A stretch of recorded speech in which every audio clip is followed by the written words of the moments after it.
Magandang gabi po mga minamahal kong kababayan.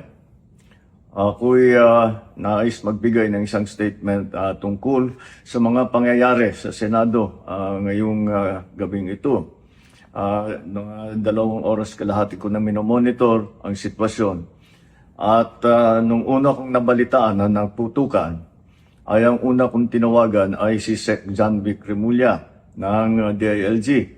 At tinanong ko, magpa-report ka sa mga pulis na nandun na kung may nangyari, kung meron silang ginawa.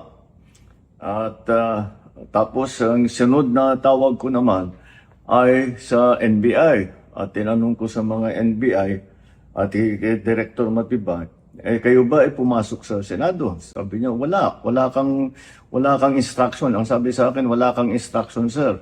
Kaya ba't namin gagawin yun?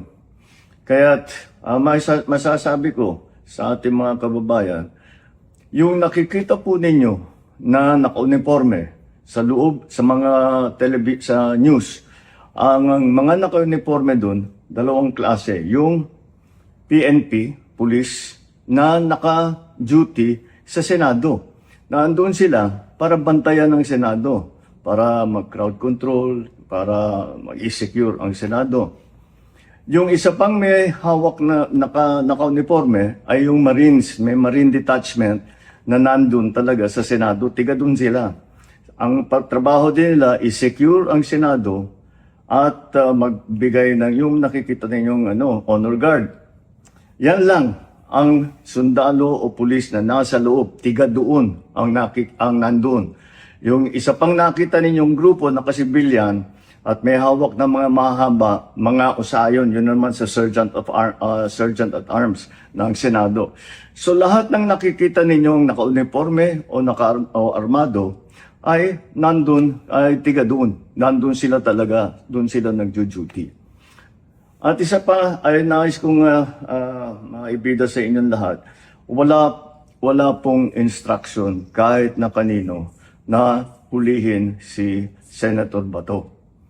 At ang nangyari, ang NBI, sinabihan ko nung lumabas yung resolution ng Supreme Court, mga alas 4 yung kaninang hapon, ay sinabi ko, umalis na kayo dyan. Nag-comply naman sila.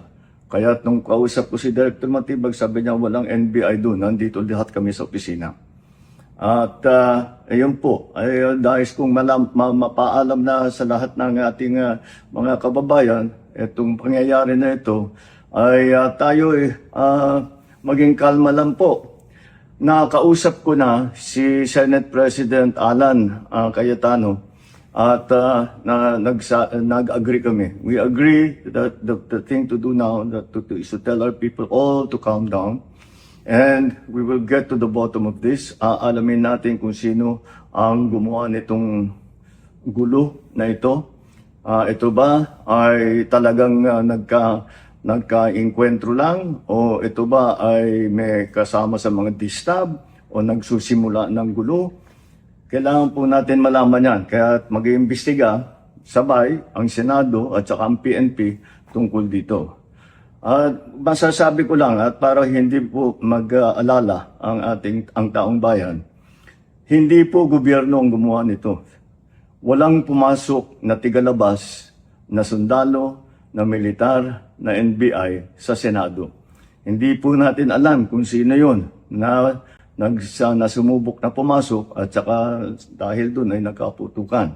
Aalamin po natin. At kinukuha po natin, kinukulikta natin ngayon lahat ng ebidensya na nandiyan. Maraming salamat po. Kalma lang po. Asahan ninyo yung gobyerno po ninyo. Hindi gagawin ito.